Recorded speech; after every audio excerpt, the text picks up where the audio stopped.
Welcome to ESVN, the Emma Sports Vigeland Network show. My name is Emma Vigeland, and everybody, do what you are supposed to do. I command you, subscribe, youtube.com/ESVN show.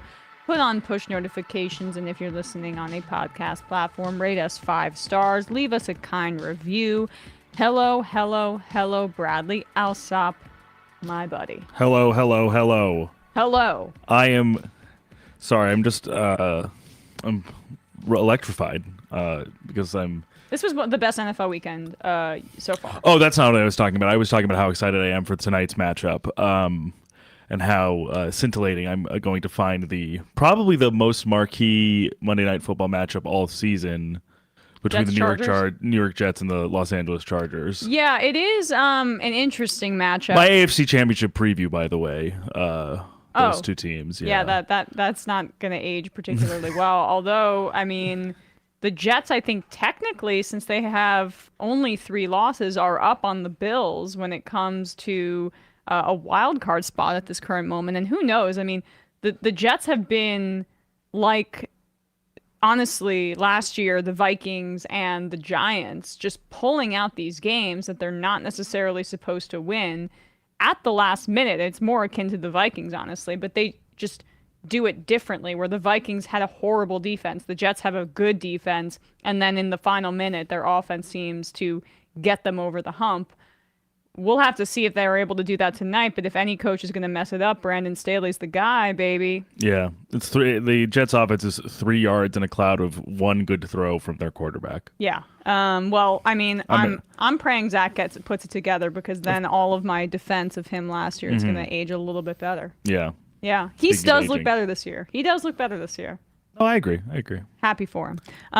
We will update you on that game on Thursday. It's hard to get ESPN OT. Hard to get the Jets Giants taste out of my mouth, but yeah. Well, we'll talk about the Giants soon. I mean, it's insanely depressing, but it's also an opportunity for this new regime. We will get to that soon, but we have to start with come on, baby. I'm doing victory laps here. Are we serious? I was singing the praises of CJ Stroud ahead of the draft. People can go back. People can check it out. I did not believe in Bryce Young. I think at one point I even said I would take Anthony Richardson, Will Levis, and definitely CJ Stroud all over Bryce Young. I still feel that way now that they've made their debuts in the NFL. I feel that way pretty strongly at this point. And even though I was a huge believer in Stroud, I actually thought he might struggle in his first year because the roster for the Texans is not the most talented.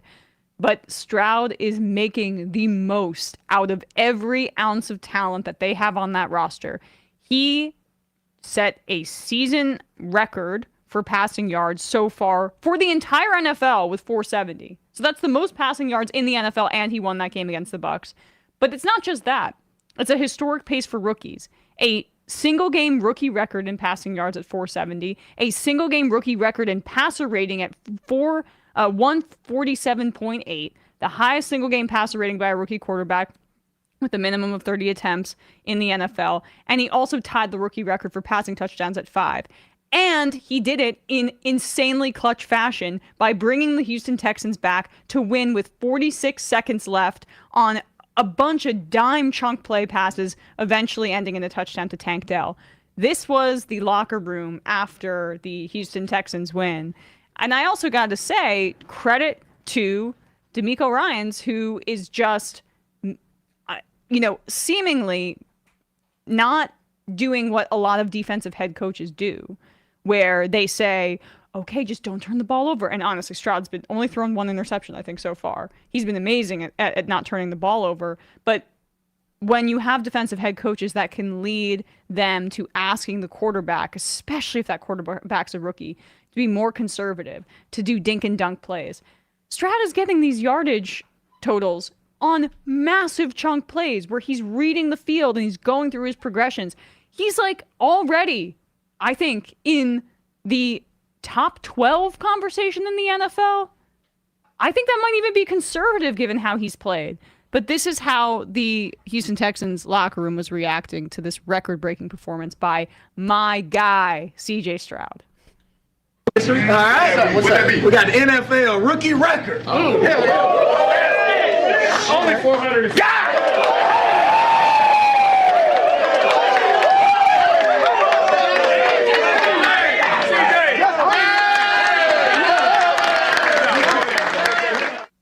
It really is amazing. And like the people have been likening this performance and him stepping in to when Dak Prescott stepped in after Tony Romo wasn't able to do it anymore, and had an amazing year in his first year as a starter. But the Dallas Cowboys at that point were quite talented and were competitive, and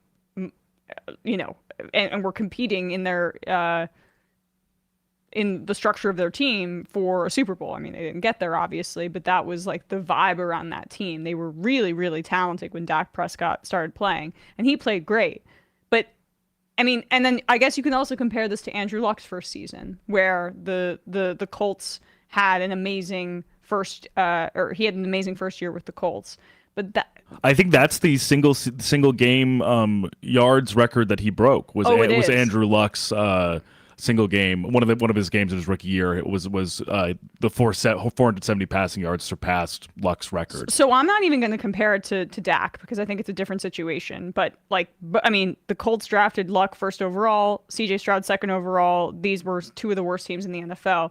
It's that's the season that you compare it to, I think, Andrew Luck, and he's exceeding it at this point. Yeah, and I mean, it's amazing to watch. It's amazing to watch because, as I was saying before, as I think I said on Thursday, definitely the Buccaneers on both offense and defense are not like lighting the league on fire. But Todd Bowles' defense is very rarely like super out of step or super like there's always some level of soundness to it. So this is not like a complete like cupcake defense that Stroud and Baker carved played up. Awesome. Yeah, and the Bucks, to their credit on offense, were able to keep it in front of them, until truly the last minute or two of the game. I mean, Baker throws the go-ahead touchdown to Cade Otton, and for other maybe lesser quarterbacks or guys who don't have that in them, that's ball game. Like they don't get to the point where Stroud got his team to be even in a position to win this game. So even just to show that poise and that demeanor and that composure as a guy making his 8th career start in the NFL is something to behold, but it's also that same composure and demeanor and that he shows when he's playing. He's extremely poised in the pocket. His footwork is pretty impeccable for the most part. And what I think is amazing about the throws that he makes, which are beautiful to behold. Oh my God, the touch. It's the touch on it. Every time. The touch and the degree that he can sort of change that up so far. Pace different. He can throw. I mean, he's not Josh Allen, but he throws a hard ball. He's on that second tier, right. Down in that second tier with arm strength. And the placement being as perfect as it is, I think in a lot of ways, is impressive when you see how quickly he is making those decisions as well. Yeah. It's not as if it would still be impressive to a degree if he was sort of kind of scanning and making that throw, but he's dropping back and firing those balls in with basically 2 to 3 seconds out of the snap. And again, I'm probably a little bit. And I'm not trying to shirk responsibility here when I say this and put this all on you, Emma, because I have also obviously had my criticisms of Bryce Young, but with the caveat that I don't want to make a pronouncement yet fully, and with the caveat that we have not seen Bryce Young with playmakers or with a good offensive line. The same can of course be said for Stroud to a degree. I just think the coaching and I think the scheming and I think the emergence of a guy like Tank Dell as a legit wide receiver now that he's back and not injured anymore. I just think the situation that Stroud was put into, clearly with DeMeco Ryans as the head coach that we are clearly seeing him to be, is culminating in an amazing place for Stroud to be. I have to push back though, because that's not diminishing Stroud's performance. I'm just saying like this was kind of also a great culmination of the Texans making the right choices. When we went into the season, we basically said that bottom 3 receiver room in the NFL for sure. Yeah, absolutely. And Tank Dell plays well, but like, let's be real. But also, Noah I thought Brown or whoever he's throwing Dalton to, Schultz. Dalton Schultz actually looks quite good. No, he's playing well. But I mean, Nico Collins, he's a really good possession receiver, but he's not the speediest guy. I mean, he's honestly shown out in this particular Texans offense. Honestly, I didn't think much of him prior to this year. But that's what a great quarterback does. He elevates all the guys around him, and I gotta be like, just say, I mean, having a guy like Frank Reich as your head coach is, in terms of the way that he is a former NFL quarterback who played for the Carolina Panthers, you know, the way that he is gonna structure the team around the strengths of the quarterback, that's in theory a more advantageous situation. But also, I guess what I want to say too, in response to that, the line's not as good. I get it. But. No, it's also, I think my reaction is so stark when it comes to these two guys, because I think my expectations for them both were switched. Yeah. And not for Stroud. I always thought Stroud was probably going to be a better quarterback, but I thought the amount of coaching around Bryce Young in Carolina, with Frank Reich, with McCown, with Dom Capers, with Ejiro Evero on defense, Thomas Brown on offense. Like, I thought they had sort of corralled together a very disparate but extremely prominent brain trust of the NFL to come in. And also, I had absolutely much higher expectations for the Panthers offensive line relative to what they've been delivering. And so seeing all of that, I'm like, I do think there's a potential for Bryce Young to still have something. But the thing is, there's a difference between Bryce Young having something and this guy literally breaking rookie records at the quarterback position in the first half of the season. That's where, once things become sort of historic, become sort of record-breaking, that's where I think the cliff comes. The plateau comes for one of them over the other. Oh, certainly. And so that was what I kind of felt the shift for me, at least the tectonic shift for me, even though I loved him already, but just seeing this type of performance, that he's already kind of coming into a different plane at this point. And I also think...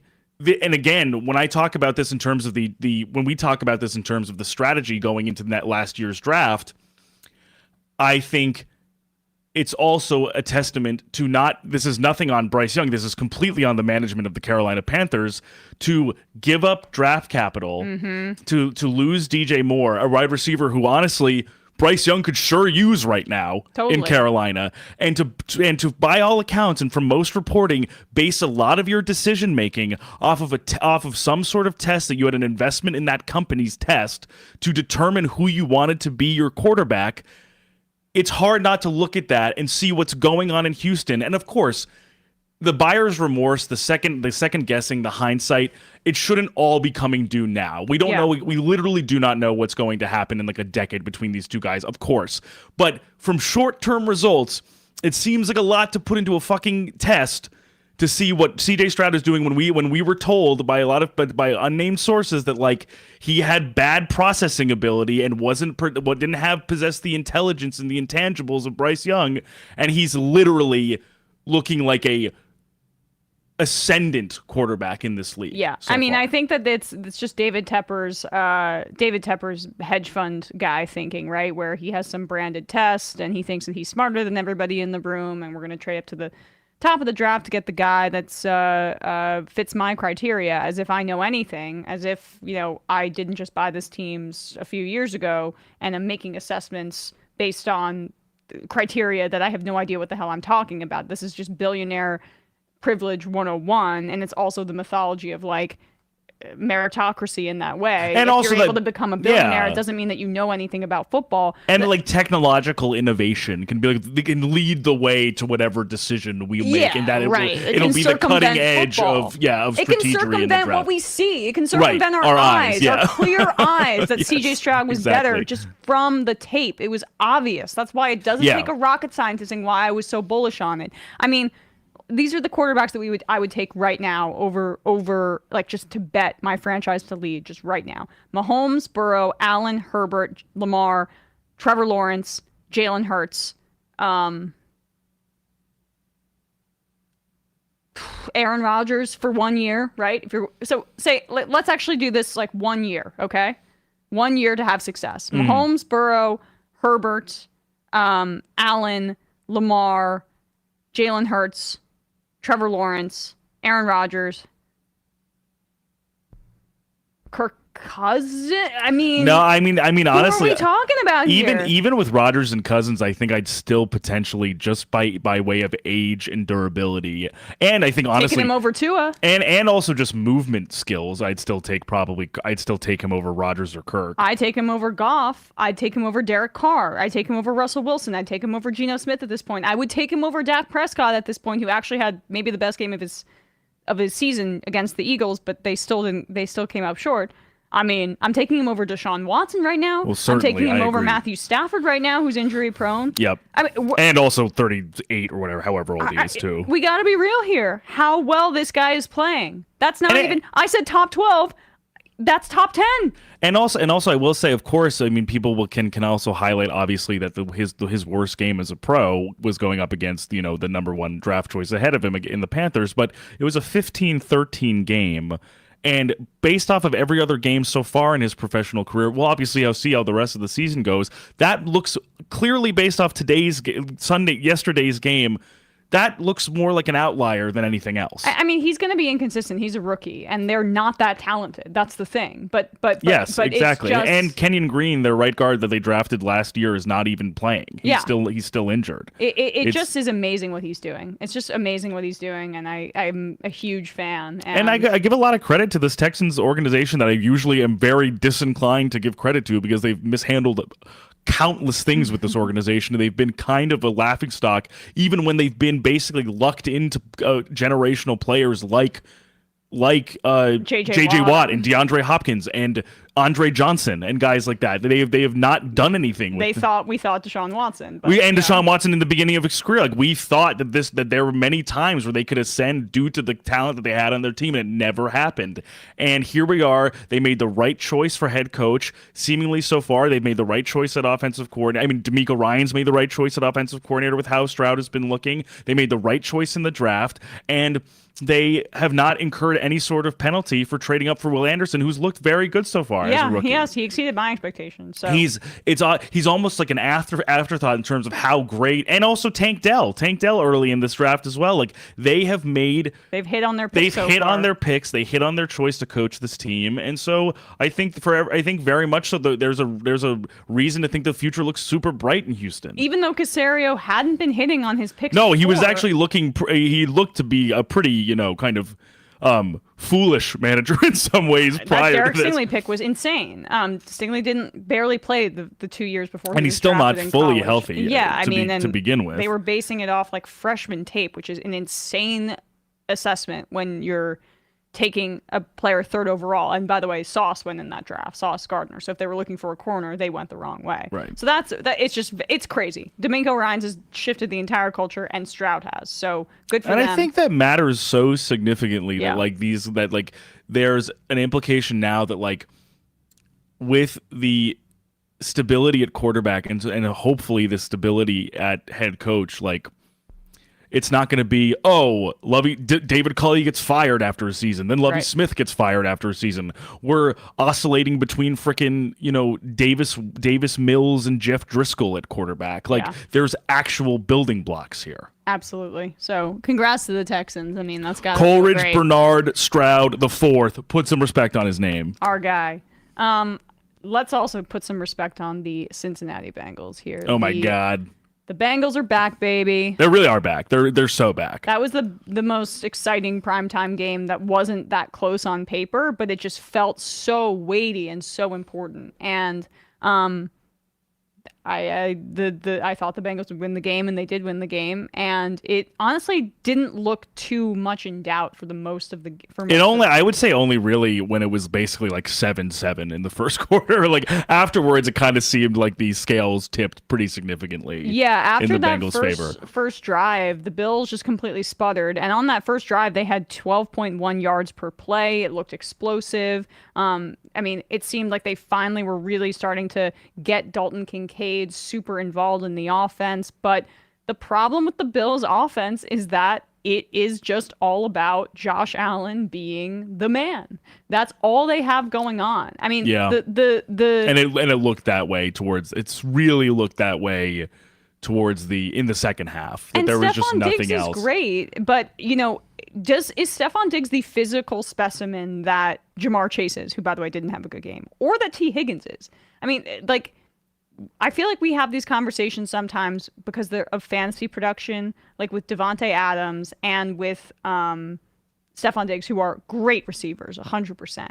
But they do have to rely on precise route running, being like some of the smartest players on the field to get open versus being just physically like you're Tyreek Hill and you're the fastest guy in the field, or Jamar Chase, you're insanely fast and you're also huge, and your catch radius is like impossible to contemplate or compare. It's just different strokes for different folks. It's different kind of requirements of the position and their own flavor on how they choose to play. But for those kinds of guys, you really do need to, when you're facing the upper teams in the NFL, have the coaching staff find ways to get them open. And outside of Diggs' garbage time kind of or late touchdown, and he had that play where he broke a tackle that was like just the Bengals not wrapping up, and he had some extra yak there. He was largely shut down by Lou Anarumo and the Bengals defense. And so, like, then it's all on Josh Allen, and they can't freaking run the ball. So what else is there? And Gabe Davis just sucks. Like, I mean, I don't know what else to say. He's not fast. He doesn't do anything good, anything elite. And he's the number 2 in that offense. Are we serious? So the issue I think that I'm really seeing on the Bills offense is that it's not that I don't think anything in terms of like scheme or like game script or whatever is necessarily unsound or kind of like, I see what they're trying to do, but the issue I think for especially a game planner like Lou Anarumo, like, you kind of have to make it so that your secondary playmakers are imposing enough or kind of formidable enough to make it so that you can go back and rely on your number one playmaker, who was obviously Diggs or Allen scrambling, to kind of keep them honest. Yeah. If there's really no particular threat that Gabe Davis is going to do something explosive, or there's a real chance, as Kincaid unfortunately showed, he's a rookie tight end. It takes a long time for rookie tight ends to matriculate. Sam Laporte is almost a freaking outlier this season. Oh, totally. Kincaid fumbled the ball when he caught a relatively it felt a little freakish to me because he was hurtling and it was Pratt just being right opportunistic. Kincaid largely played well. Oh yeah, I just mean I think it has to be something where Dalton Kincaid, James Cook, and Gabe Davis are enough to be imposing, to be enough of a threat to sort of have the Bengals defense gravitate a little bit more towards them, as opposed to kind of putting all of their attention on Diggs and Allen. And if they can't do that, if they can't prove that to the Bengals defense, there's really no utility there. And the other thing for the Bills is just that they, I always thought they had a ton of solid, strong, like B+ defensive players. To make a very, very sound defense. They're not, I would say, elite in the way that the Browns are or the Ravens defense is right now, or the Chiefs defense is really freaking good too. We'll get to that later. But like crazy. But they have lost so many of those B+ players, and Jordan Poyer was getting injured and coming out of the game. Hyde as well. Hyde was banged up. Dane Jackson was banged up. I mean, and they're not that deep. That's the issue. Is like this defense is falling apart before our eyes, and they still had a sound kind of effort. They still tried and came back in the second half.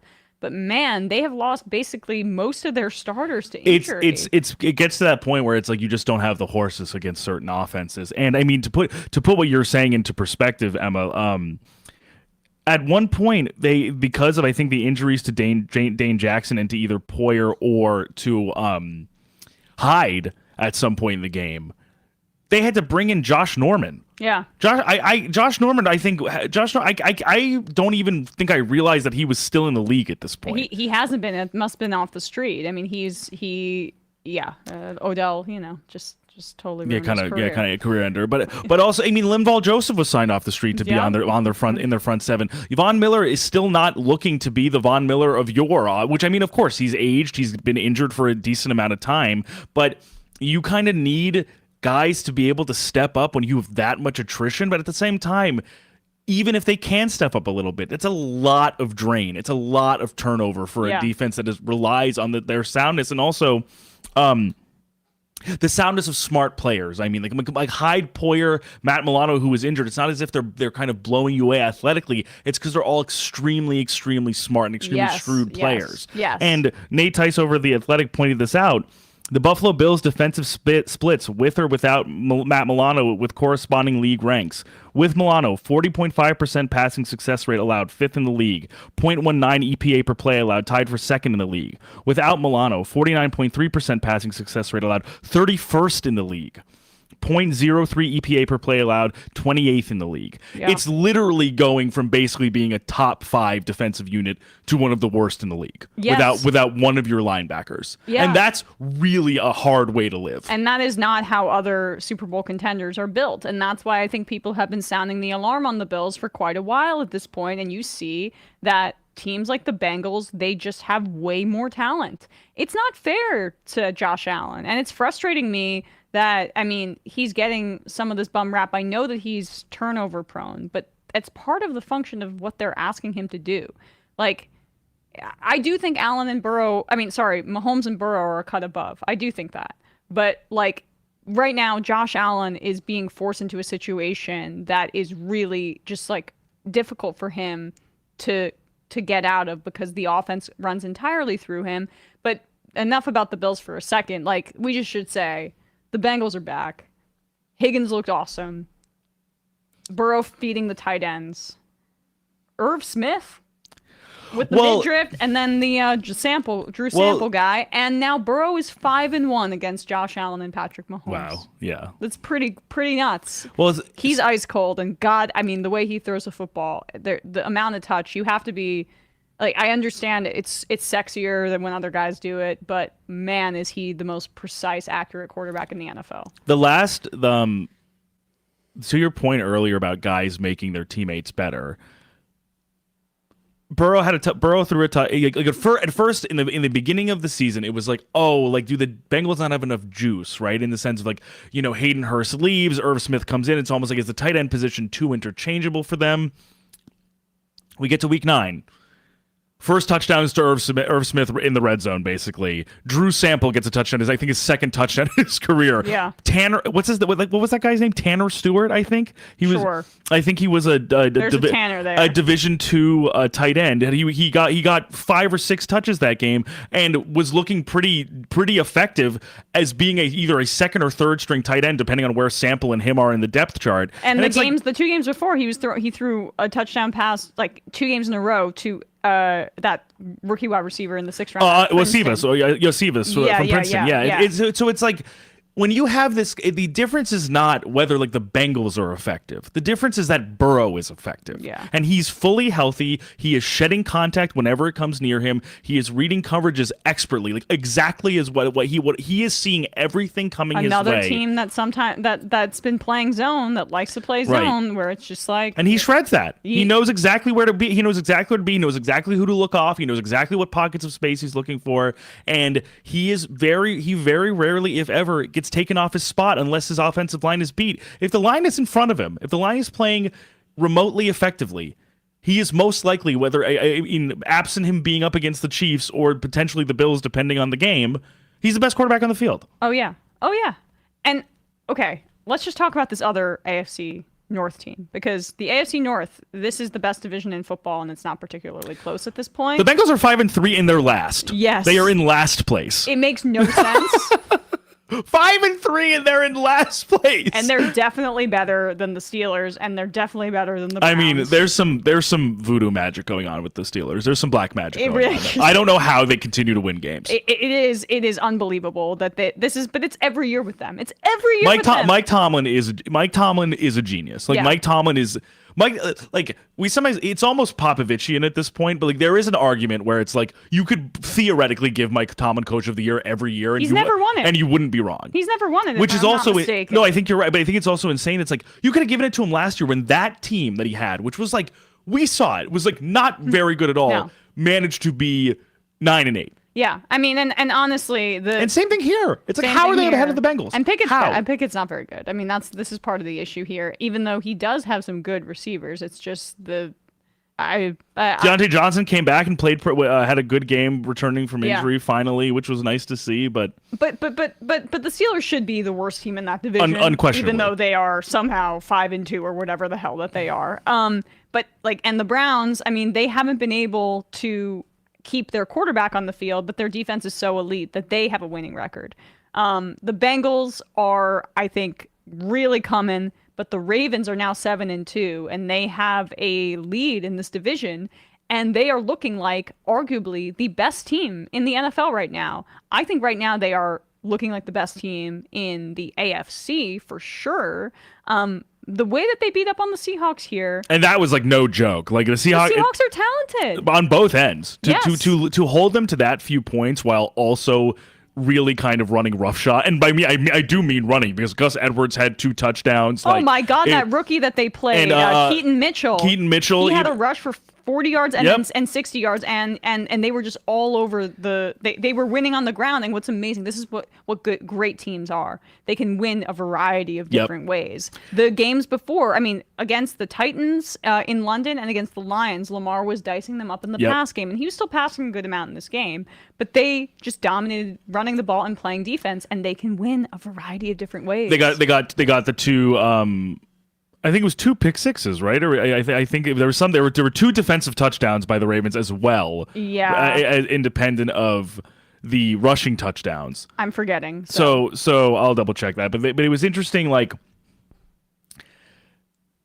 this was sort of a critique of the Ravens last year, and I think it's a testament to, like, one, John Harbaugh being open to a change at the offensive coordinator position first and foremost, but second, to trying to maximize or change or gain more fluidity in their offensive game plan, knowing that with the absence last year of J.K. Dobbins, and of course, unfortunately, the absence of J.K. Dobbins this year, that they really needed to find an identity and a presence in the run game that wasn't fully predicated on like draw plays or run RPOs for Lamar to kind of drift out or kind of like break glass in case of emergency and rush. So Lamar can actually do what he is very, very, very good at, which is stay firm in the pocket and fire throws all over the field. And then be opportunistic when he scrambles. Absolutely. Where it's more like you're not, as I think I was saying this a week or two ago, where you're seeing that every 8 plays as opposed to every 3 plays. Right. Where it's more of a surprise where, he's dropping back and he's actually taking off, and we weren't ready for that because we dropped back. Right. And that is more of the key to success, and I think Lamar understood that. And credit to Harbaugh, as you say, for being able to perceive of that as well and understand that things needed to change for them to have a more sustainable style. But they had 515 yards, 138 yards rushing on just 9 carries. Oh, sorry, I was thinking of a different game. There were no pick sixes. It was the OBJ. It was an OBJ passing touchdown at the end. Yeah, and there were 4 sacks on Geno Smith. But you were right that Gus Edwards scored twice. Finally, my guy Odell Beckham, who's not living up to that contract, but I'm always happy to see him have success. He had a touchdown, and I mean, I just feel like, honestly, the 2 best teams right now in the AFC might be in the AFC North, and it's the Bengals in terms of Bengals and the Ravens. And the problem is just that the Chiefs, while they look amazing on defense, I would say, and they did a great job against the Dolphins, they are still struggling on offense, and it's too much. It's a little bit of the Allen situation where it's just too much on Mahomes with the receivers that they have. It's a little surprising because we've never really seen it this way with the Mahomes team, where the defense is pretty. I mean, because Mahomes is Mahomes, you kind of have there's a floor of offensive production basically, but still the defense is. There are times where I'm like, this is pretty clearly the better unit. Oh, yes. Like this is pretty clearly like the unit that is kind of like keeping them in games, like forcing through. For the Dolphins, who against lesser defenses are extremely explosive, really, really limiting them, not really letting them get super hot, not really letting. I think, in my opinion, watching the game, the final score to me was much closer than the game actually indicated. I didn't really fully particularly feel as if the Dolphins had a real chance of getting back in. They couldn't get anything going, and it was, I mean, Tyreek Hill talked a lot of shit before that game, and he's been able to back it up basically every game until this point. Unfortunately for him, he did not get the touchdown he was wanting, and he did not get the yardage that he was looking for. So that cut into the pace, this historic pace that he's been on. And part of that was because they felt like they could play man-to-man with Tyreek Hill by bumping him at the line of scrimmage. I mean, I was listening to an analysis of this. Trent McDuffie and the other corners that they have over there, they didn't let him get by them without disrupting his path, which allowed them to keep pace with him. If you let him run free off the line of scrimmage, he's going to beat you. He's Tyreek Hill. He's like the fastest guy in the NFL, one of them at least. And it's such a testament to Steve Spagnuolo that a bunch of these guys who are still young players, I mean, Leo Chenal, Nick Bolton, Willie Gay, Trent McDuffie are either second or third year players at this point. Homegrown draft choices by the Chiefs, not all in the first round even. Oh my God, they draft so well. And so underrated. Even a guy, Jalen Watson, who was a 7th round pick and is one of their best corners as well. Like, they are so able to mix and match and switch up their personnel because they have so many flexible, rangy guys at so many different positions. And the same goes for the front seven, where you have now George Karlaftis is making a huge impact when he was slightly more limited as a rookie, and he's now coming to his own a little bit as a second-year player. Like, this player development, when you live like the Chiefs live in that way, where you are relying on a lot of draft choices, you're relying on outside of Chris Jones being kind of your linchpin of your of the money you're spending on defense, right? Yeah. You are kind of banking on your coaching and these players to make that leap, and some teams don't have that fortune or that luxury of players making that leap. Sometimes it just doesn't happen, and with the Chiefs, it's happened to such a degree that they can sort of almost withstand a slight ebb in their offense, which some teams, if that happens, they can't do that. Yeah. They can't withstand that. I mean, and the Chiefs just have ebbs in the regular season. This one feels different, though, because the offense really has been struggling, like, to a degree that we haven't seen as the year has progressed. And we're going to keep monitoring it. I would never count the Chiefs out, obviously. It's just hard that it seems like so far, and of course, as you said, this can totally change. It seems like Mahomes' almost most reliable non-Kelsey target is Rashee Rice, the rookie. And it's a lot. He looks great. He's honestly looked great. He's extremely fast, super athletic. I like watching him. I like the connection that they've already developed. But it's a lot to put on a rookie wide receiver, and also. Oh, they need more. When Kelsey's and Rice, not fully right. And yeah, it's just it's. You go further down the depth chart, and you're like, MVS is not performing as he did last year. Sky Moore doesn't look that Sky good. Moore, Tony, Justin Watson, Blake Bell, like these guys, it leaves a lot to be desired for a Mahomes-led offense. Where, of course, he's not going to get sacked, but it's almost like he does still need to be able to find something downfield. Yes. That's not his one or two. Or they need to open up the run game a little bit better. Right, I mean, exactly. Pacheco's looked good, but they are still finding their identity on offense. And we will monitor the Chiefs, but let's just be real here about the Dolphins. I'm disappointed. I mean, everyone's talking about how they haven't beat a team that is elite or good, and they just beat up on the bad teams. I'd argue it's a little bit more nuanced, and it's that they really struggle winning outside of, like, being at home in South Florida. And Tua threw some ducks.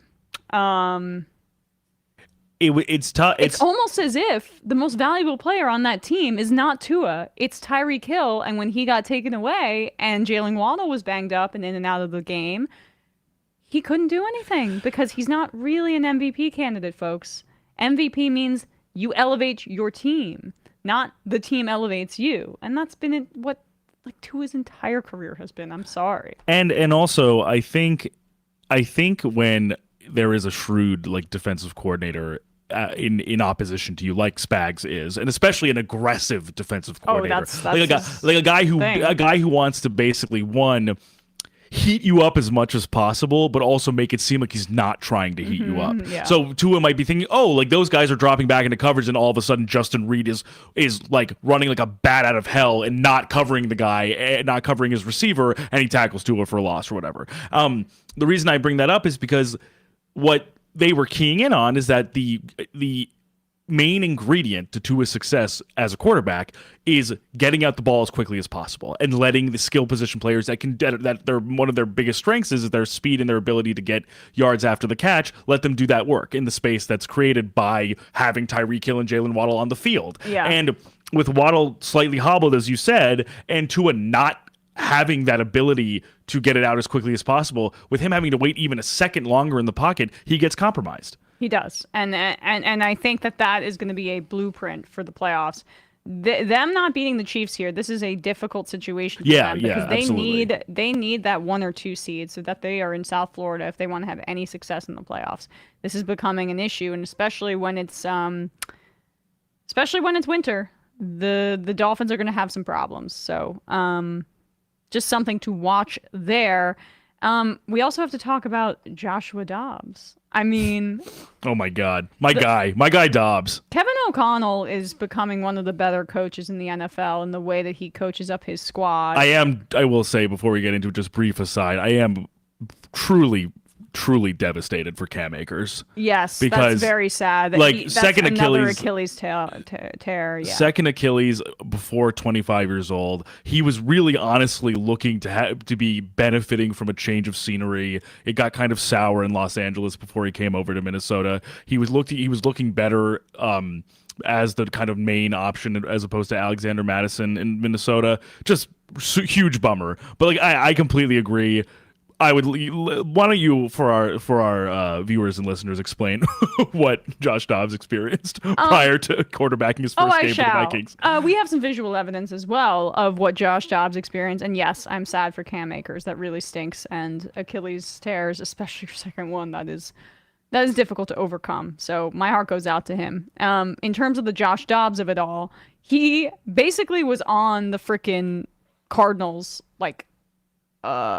9 days ago. He didn't know most of his teammates' names. He looked pretty bad when he had to come in for the rookie quarterback out of BYU, whose name is literally escaping me right now. Jaren Hall, yes. And it looked a little rough. There was a sack and a safety pretty soon after he got in. But the Minnesota Vikings, led by Brian Flores, kept the game close by making sure that it was, field goals for the Atlanta Falcons instead of touchdowns. And Dobbs, this is what he was doing on the sideline. You can just see him literally having to work with the offensive line on the sideline on his cadence because they've never practiced with him before, and he barely knows any other names.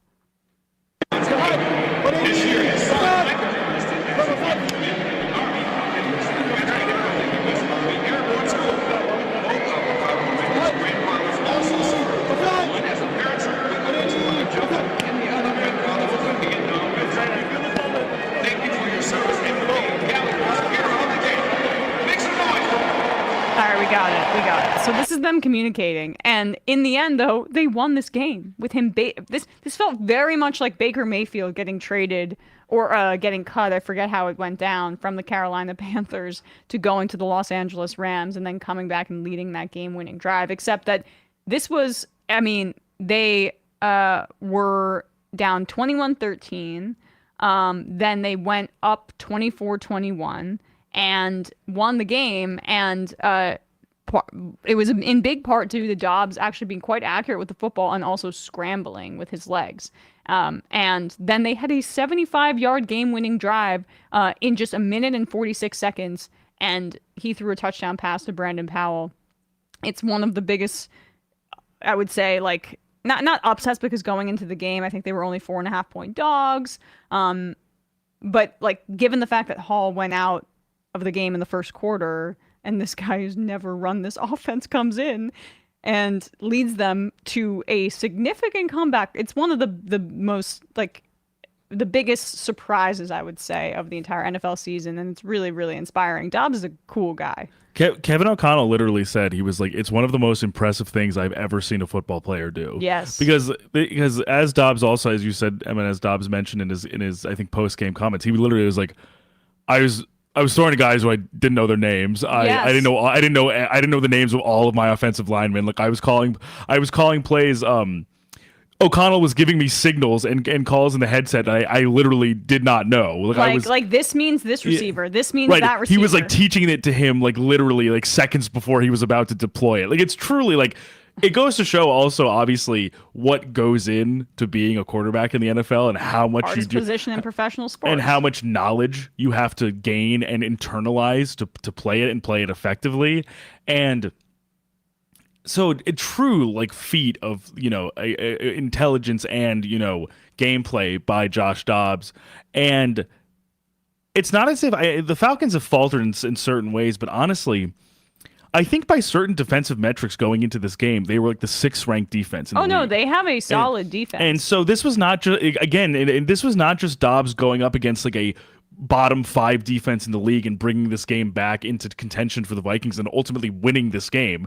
This was Dobbs doing this on very short notice against a good defense. Like, it's really a crazy, crazy achievement. And let's be real. Joshua Dobbs is not this heralded quarterback prospect. He was drafted in the 4th round by the Pittsburgh Steelers. He was, a backup to Roethlisberger and Landry Jones in his time when he got drafted there in 2017. He was traded to the Jaguars for a 5th round pick. Then he was traded because Mason Rudolph won the backup job for the Steelers, and that was and then that was when Nick Foles broke his clavicle, and Dobbs was sent there. Then he went back to the Steelers, was claimed off waivers, then placed on IR. Then he signed a 1-year deal with the Browns. He was waived, signed to the practice squad for the Lions, Titans practice squad, 2nd stint with the Browns, finally was traded to the Arizona Cardinals for a 7th round pick, traded back to the Minnesota Vikings at the trade deadline, and this is his reality now. I mean, he really has this incredible Cinderella story, and every coach that he works with seems to speak about his high level of intelligence, his work ethic, him as a human being. So the fact that that's, the kind of guy that gets rewarded with this incredible performance, it really is a great story. And I mean, there's a lot to be said about how the Falcons completely bungled that victory. I mean, the Field Yates tweeted this: the Falcons just forced a fumble and returned it to the Vikings 1-yard line. The subsequent plays: 1st and goal, false start; 1st and goal, pass to Jonnu Smith; 2nd and goal, end around to Jonnu Smith; 3rd and goal, hand off to Tyler Algier. Bijan Robinson was off the field for every snap. Just another indication of how frickin' bizarre the choices are by Arthur Smith. I don't understand how you have a ton of confidence as a Falcons fan with him going forward with this team, especially how he's treated the quarterback position. But, well, I was going to say, right, it's one thing to have all this offensive firepower, and it's also one thing to be like, is it possible that this 3rd round pick that we have and have not really seen a whole lot from is maybe not the answer to get the most out of these guys? Like, right. But I mean, look, Dobbs is not going to be, I don't think, a franchise guy, but he's going to be, a legend forever for his performances here, and he can probably start the rest of the way for the Vikings. Well, I was also just going to say, and if this, I also think this kind of, if this can hold, and if they can remain even slightly competitive, with Josh Dobbs here, especially one with obviously Cousins out for the season and Justin Jefferson still coming back from IR. Mm-hmm. It can still cohere a little bit with the Vikings' philosophy of just not fully tearing this thing down to the studs and kind of seeing what their options are in the offseason. Because it does seem like there are some reports that they might consider bringing Kirk back, which I'm surprised by, but I don't, and maybe I don't even fully believe it necessarily, but I think. Yeah, I mean, they're saying that about Kyler Murray. We want to move forward with him. It's just like, all right. So some stuff could be, some of this stuff is always potentially a smokescreen too. So, but I think for their purposes of not fully kind of like waving the white flag in the midst of the Kirk injury, I think this is extremely encouraging that Dobbs could do this with literally no practice and maybe can compete and play even potentially better with a knowing his center's name. And you know who comes back next week? Jay Jetta. Jay Jetta, Justin Jefferson. So And that's always a good safety blanket to have as a quarterback. Joshua Dobbs is going to be so happy to be throwing to Justin Jefferson instead of and Jordan Addison instead of Trey McBride. And Amari DeMercado and Hollywood Brown. Yeah. So I just love imagining in this clip if there was like more audio of Garrett Bradbury snapping the ball to Josh Dobbs and Dobbs just being like, okay, thanks, and just one more thing, what's your name? Yeah. What do I call you? Yeah.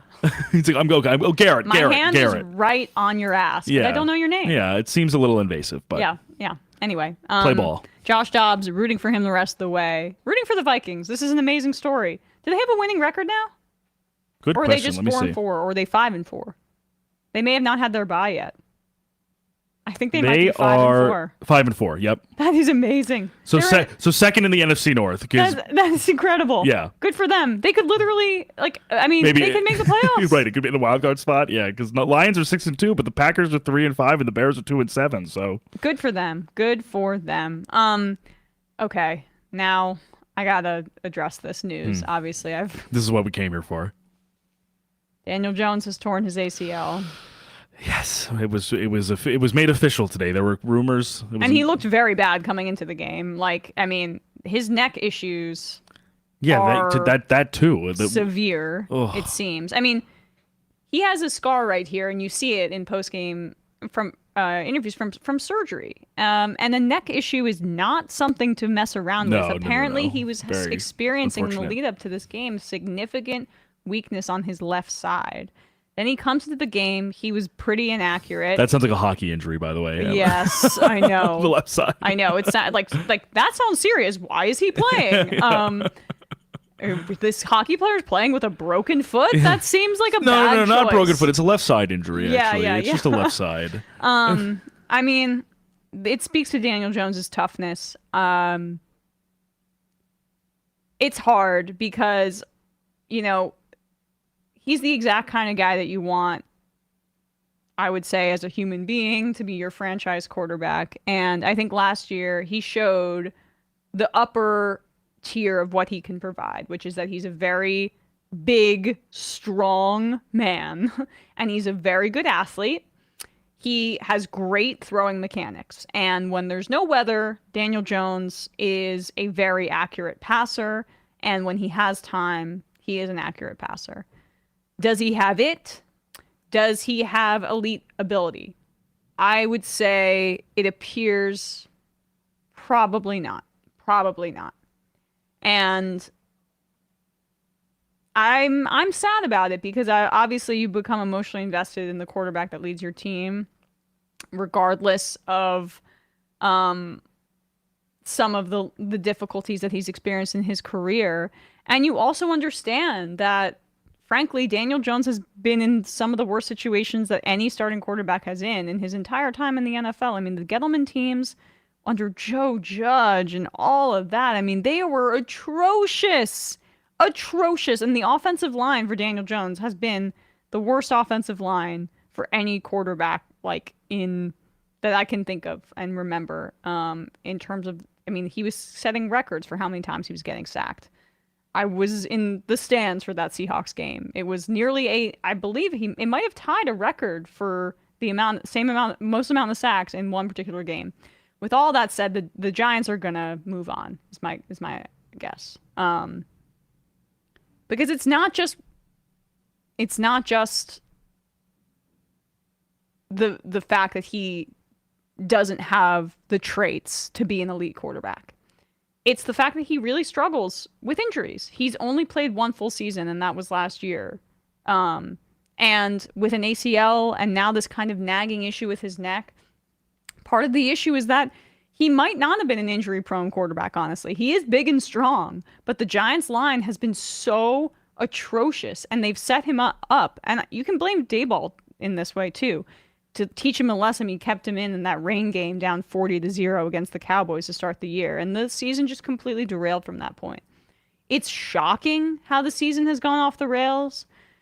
But from the perspective of Daboll and Joe Schoen, they probably see this as an opportunity to get their guy.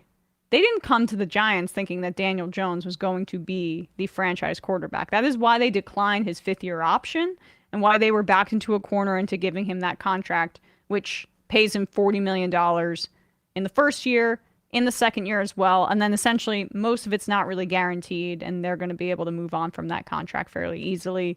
That's what the Twitter reporters don't tell you. But this is an opportunity now for the Giants to really reset. And they did get some pieces in place. The draft has been good for Shane so far. And Kayvon Thibodeau is finally kind of coming on.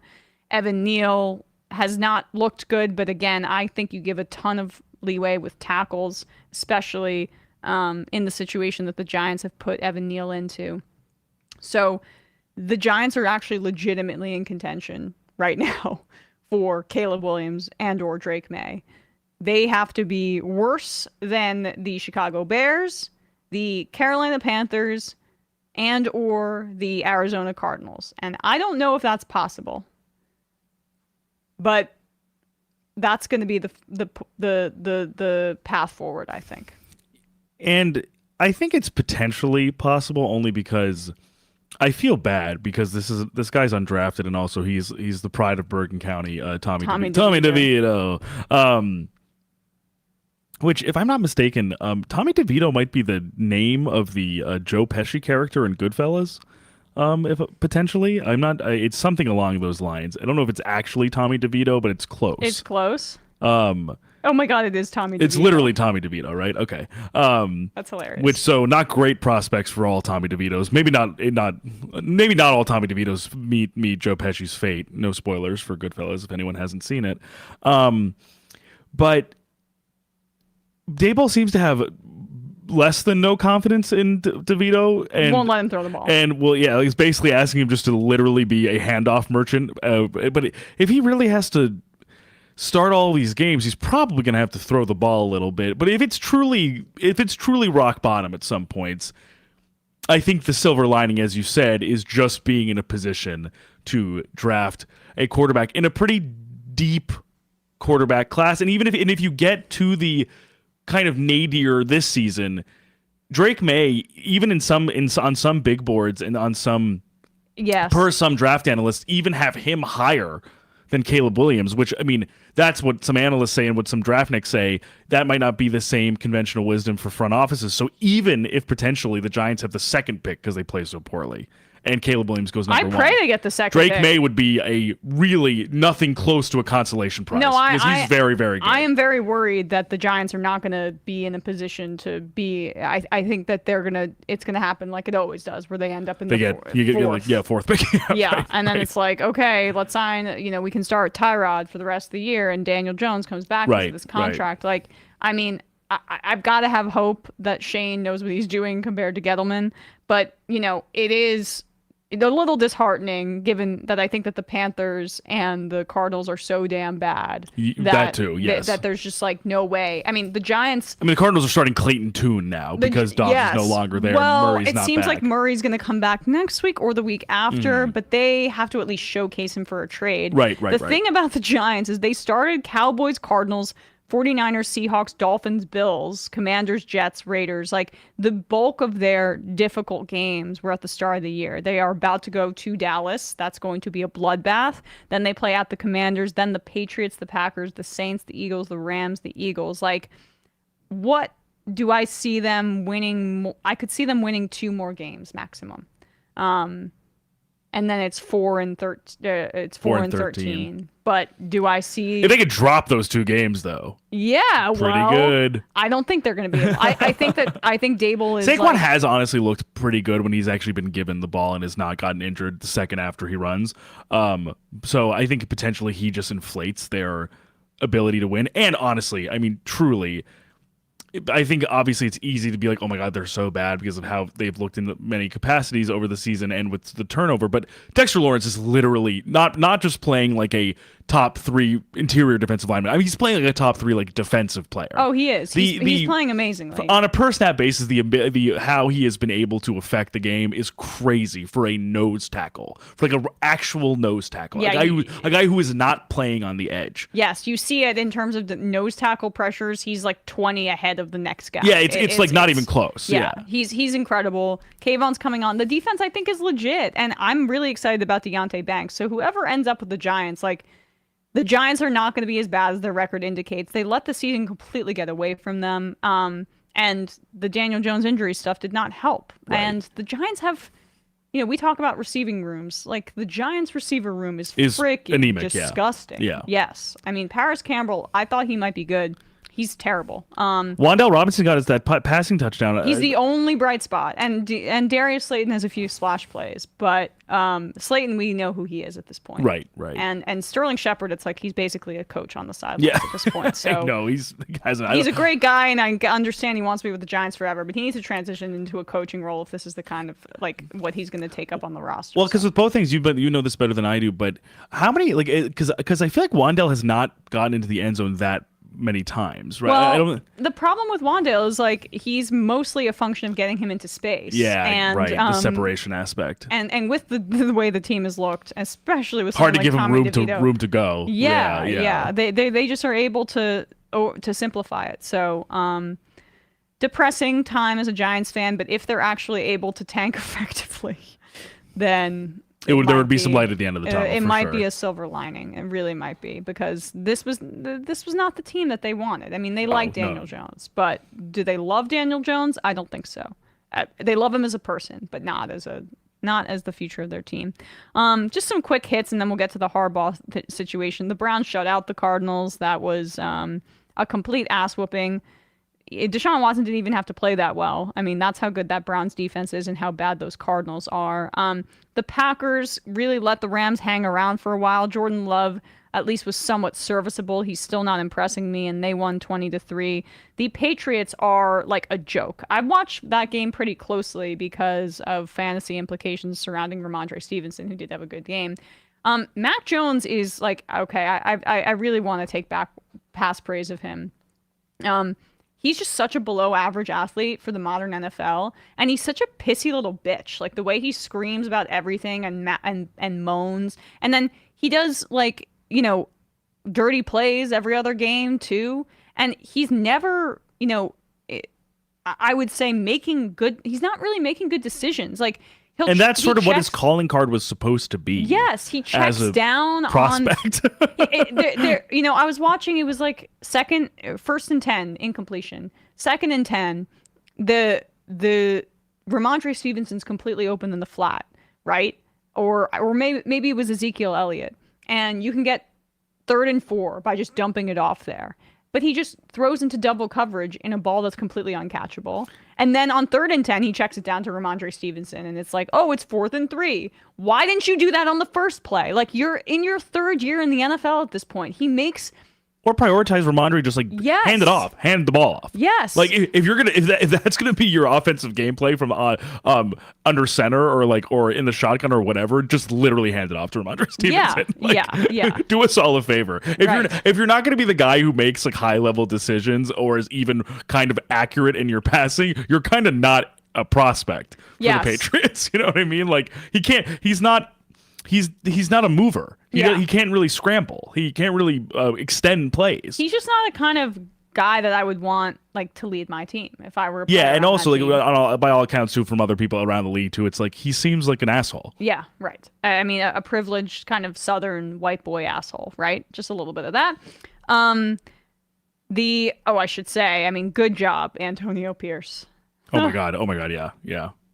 I mean, I'm sorry it had to happen to my Giants, but happy for Antonio Pierce, Giants legend. So, and I was saying that the Giants defense is maybe all around not like a whole comprehensively like great unit necessarily relative to some other defenses, but as I was saying, Dexter Lawrence is playing really fantastic football. We're excited about some of these prospects, so it wasn't like, even regardless of who they're playing, Antonio Pierce in his first game as the interim coach for the Raiders, the team put up more points than they had in eight previous weeks. Oh with my Josh God! Did you see McDaniels. them partying in the locker room too? Look at it, and They're I was so excited to.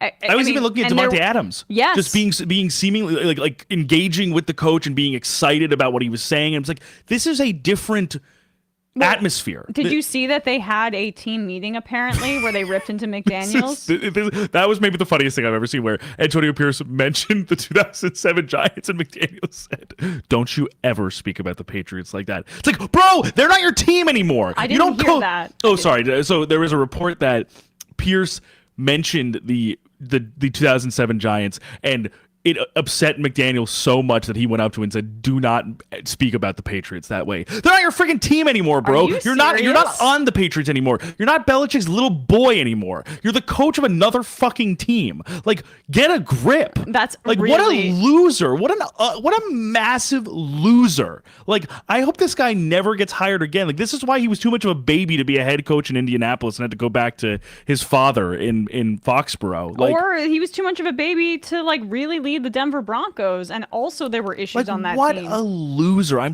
like good riddance. Like, don't let the door hit you. They're already happier with the linebackers coach. Oh yeah. Not to diminish Antonio Pierce at all, but I'm just saying it's not like it was the offensive coordinator. They fired that guy too. Yes. He's the linebackers coach who very clearly. Max Crosby, Josh Jacobs, Devontae Adams, all saying they wanted to win for him to that, and they did. So like. Maybe this will be a little bit of a tide turning. Maybe some good vibes will return to Allegiant Stadium with Antonio Pierce at the helm, and I'm happy he gets a chance. I love seeing.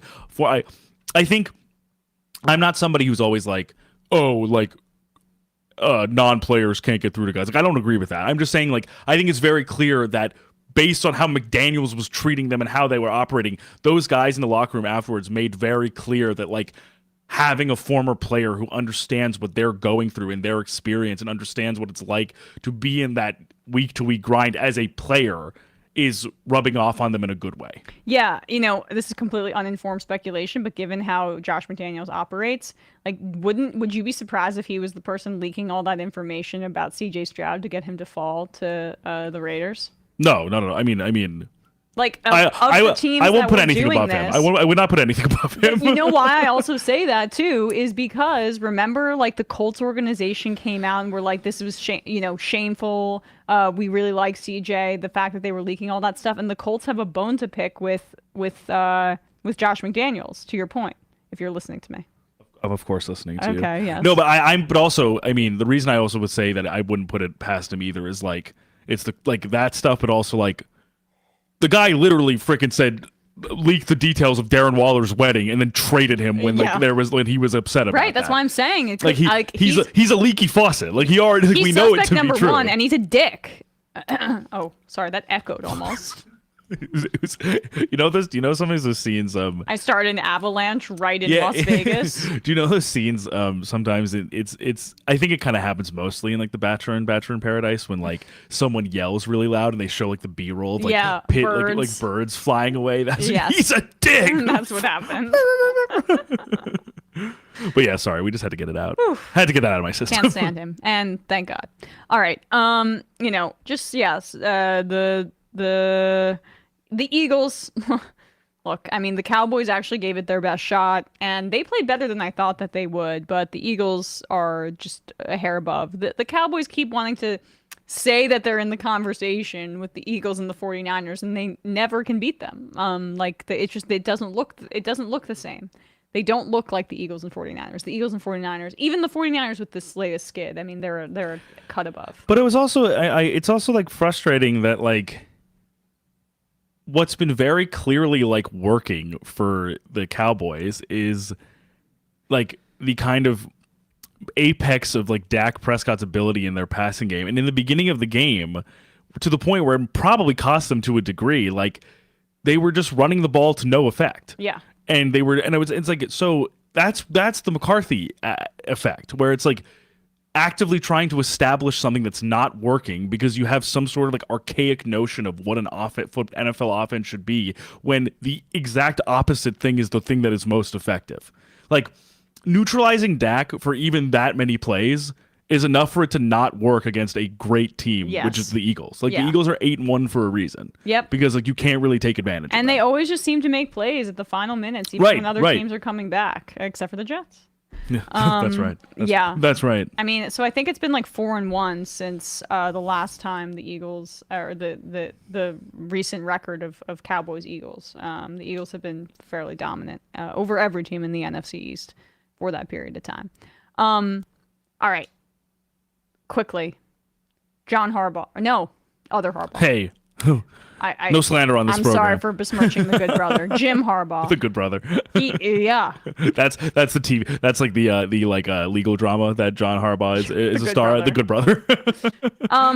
Jim Harbaugh is in some tough situations here. He's in some hot water. This is one of the funniest NCAA scandals I can recall. And look, I mean, the NCAA is a horrific organization, and for the most part, I would never trust what they say, except for the fact that the evidence in this situation seems to be fairly overwhelming. And Michigan has rescinded Jim Harbaugh's extension offer, which it doesn't seem like he was even going to take. He wanted to go to the NFL anyway, but this does throw a wrench in those plans.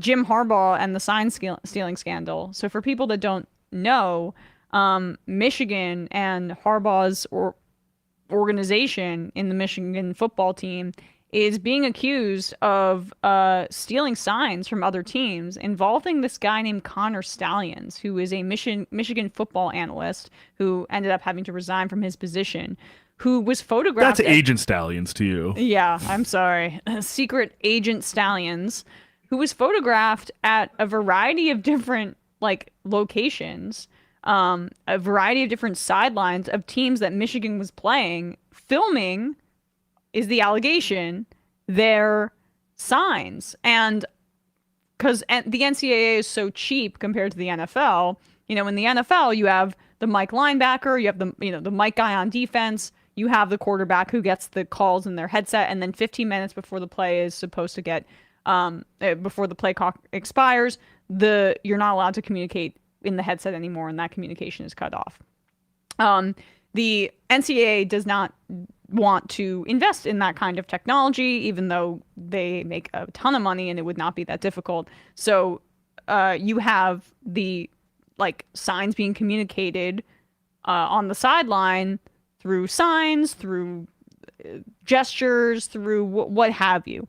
And according to the investigation here, this guy Stallions bought a bunch of tickets to over 35 games at 17 stadiums around the entire United States. And these teams were Michigan opponents in the Big Ten. And also... So a man can't go and watch college football. Also, a guy can't just go and watch 38 different games. Yeah. And also the potential opponents in the college football playoffs. And he also, in many instances, stood on the sidelines, Well, they're investigating a instance with Central Michigan University where a person that supposedly looks a lot like Connor Stalions, like special forces agent University of Michigan special forces agent Connor Stalions, wearing Central Michigan garb and a hat and a red shirt and I guess presumably, if this is to be believed, going in deep cover to get intel on the Central Michigan Chippewas. And there are forensic analyses of his face, and people saying this is high degree of certainty that this is Connor Stalions working for the University of Michigan filming their signs. I bet a water boy, a quality control coach, was wait, I probably shouldn't say anything because I'm not super high up here, but I don't think that guy works here. Yeah, right? Who is that guy just standing with tinted sunglasses on and this is a very demeanor. Serious operation. Michigan winning football is basically going to save the world. I don't know what I'm talking about, but in his LinkedIn, he literally was I believe that there are many similarities between the special force, the Marines, whatever ex-military whatever ex-military organization he was in, I don't remember if it was like the Marines or Navy SEALs, something like that. He was like, I believe they're very like this in professional and college football is very, very similar. So like, I wanted to use what I learned in the force to like deploy that for a college team. And apparently also he had designs like there was something apparently that he and other employees of his same station had like this massive Google Doc of like how we can like take over every significant college program in the country and like become like a league of extraordinary young like head coaches with military backgrounds type of thing. Sounds a little culty. So like he's like College football's so he's weird. Clearly like a huge psycho, but I just love that he was like no one will know that I will travel to these games and film them in full view of their sideline. No one will know that I will be like some guy in a red t-shirt on the sideline where like I don't work there. Yeah, it's extraordinary. And also it beggars belief for me to think that Jim Harbaugh, who he said had no idea about he had never commissioned Stallions to do this, is like, but like even if I grant you that, shouldn't you have known? Yeah, then like, you're grossly incompetent. Right. So it's either you're a cheater or you're grossly incompetent. This is not I would say Deflategate by any stretch of the imagination.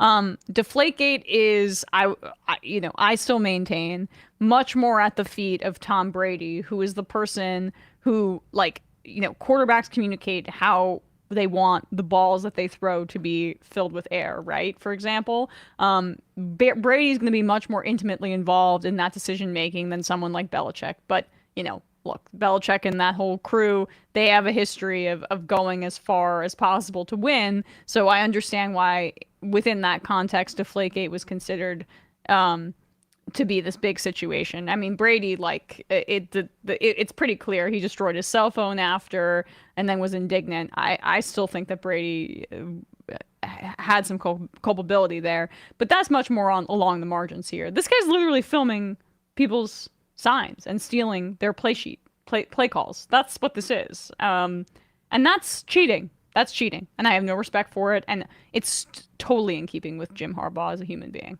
So I believe it. And also, I think it's also one of those things where it's like, he's Harbaugh's like piousness too makes it so that it's also like it's particularly grating to, like have that persona, and of course it doesn't make it any better if anyone else had a different persona to still be cheating, but it's more almost like it's almost more flagrant when it's like you are kind of this like pious sort of like haughty presence in college football, and also almost to a point where it's like it's probably like damaged your NFL career that you're such a tight ass, and this is still happening under your watch. Either with your cosign or not. Neither one makes Harbaugh look better. But sorry, I just wanted to relate this because it's from a Sports Illustrated profile. Stalions, now 28, revealed that he was part of a small group of people, two of whom he said were at low-level positions on different college football coaching staffs, who were putting their heads together on a long-term plan to run the Michigan football program.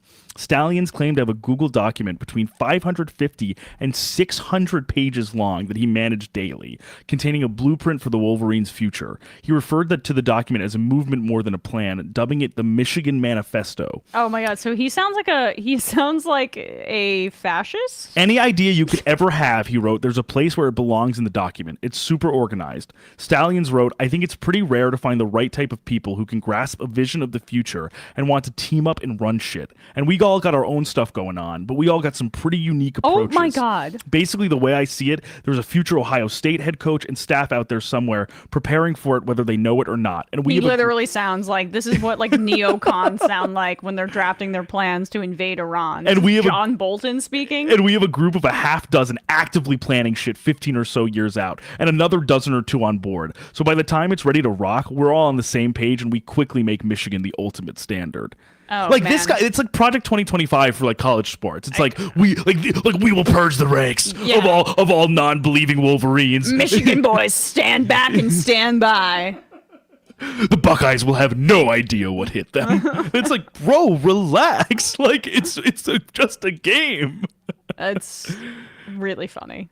I love it. I really do love it, and I wonder Oh, and Michigan's such a pious school too. Like that's they feel like the Michigan men and all that kind of thing. So to have this stealing scandal is doubly funny in that way. Absolutely. We'll see what happens. I do wonder ultimately what the findings / punishment will be levied upon the school and upon Harbaugh. But it'll be interesting if it's like the hammer really comes down and Harbaugh is fired, and like whether this will be the time that anyone in the NFL takes another chance on him, or he just like doesn't work again. Yeah, right. Or some like small school is like, we don't care, we'll hire Jim Harbaugh. Yeah, like, I mean, I don't give a shit. Like, I didn't want to deal with Harbaugh back in the NFL, so good news here. Gonna read some IMs and get out of here. Kid tested Paulo Brewer approved. So glad to see Stroud killing it in the NFL due to such an amazing talent as a passer. Agreed. Casey answered, Chiefs defense is so good and Trent McDuffie's one of the best corners in the league. I agree, he's getting up there. NJ Mailman, who has a lot of defensive touchdowns? The Steelers. Lamar looks so bad against us, he will never win a ring in Baltimore. Ooh, sounds like a hater. Whoa. 400 blowing me, says Bobo. Yes, Jake Bobo. That's. I think that was. If we have one more thing to say about Ravens Seahawks, it's just probably not enough Bobo. Jake Bobo. Jake Bobo. Bobo. J-Man J. Sorry about Daniel Jones, Emma. Anyway, you see my man Scotty Barnes. He's the future. We have our superstar. My Oilers are a total disaster. I'm depressed about it, to be honest. They can rebound, but they look bad. Left is best. He is a dick, Emma. I agree. Left is best. Thank you, J-Man J's. Barnes is looking good, but I think the Raptors potentially have the same problem where they have the same guy 5 times. Majority Report wardrobe coordinator, yeah. Larry Lage just put out an article on AP Sports indicating a former staffer for a different Big Ten program was engaged in similar sign stealing operations to get Michigan signs and was given details from multiple league schools. I think Signgate is pretty meaningless when you're getting blasted by 30 points every game. If you want to eliminate the advantage of a team knowing your signs, do a wristband system, which is exactly what Michigan has done in several games over the last couple of years. If you want to use stolen signs as an excuse to obscure the fact that you were losing in the soul-crushing, manhood-snatching manner when Michigan just runs the ball down your throat like they did last year, you do nothing. It's a useful tool for certain coaches. Cough Ryan Day. Attempting to beat the softness allegations. This is not correct. We've got some haterade. I don't really care if they're winning by a lot. They're cheating. So you gotta investigate that. I'm not a Majority Report wardrobe coordinator. It sounds like you're a Michigan fan. It's also just like, so we just are like, oh, that's cool. Like we're like because of that. Yeah. I mean, investigate even everybody. with Deflategate. I mean, I think there was something worth just making sure that, like, I'm sure it was probably a little bit blown out of proportion. Also, of course, they kicked the Colts' ass in that game. I don't think that's what did it, but it's still probably worth, like, if someone's tampering with the ball, they probably shouldn't be tampering with the ball. That was literally the same argument that made for that. Kowalski said, another fantastic episode. Just had the curiosity. Is there any performance issue noted with the time change? I imagine it would make people a little bit off, but then again, these guys work with jet lag, so maybe not. I don't know. I mean, it's hard to discern because it feels like everybody would have experienced it, but I felt like this was like the best week in the NFL we've had so far. And also, I think to a degree, they are probably pretty primed to like handle all of this travel just because it's just like the rhythms of the NFL season. Yeah. I mean, I think it's probably a little bit more annoying for like the Chiefs in particular, where like they kind of have the luxury of being halfway. Travis, I think, has said this on his podcast that like it's kind of nice to be in Kansas City because you're sort of equidistant from both coasts as opposed to going all the way coast to coast. That makes sense. But the Frankfurt element obviously doesn't help when you're in Kansas City because you're still traveling to Europe. So yes. And the final IM of the day. Dan from Columbus. This Stallions Google Doc is giving me Tech Bro CEO. I'm the smartest person in any room to me. That is well said. If anyone has access to it, send it to me. Yes. All right, guys. Appreciate you all. Thanks so much. We will see you on Thursday for OT. Bye-bye. Bye-bye. Go Jets.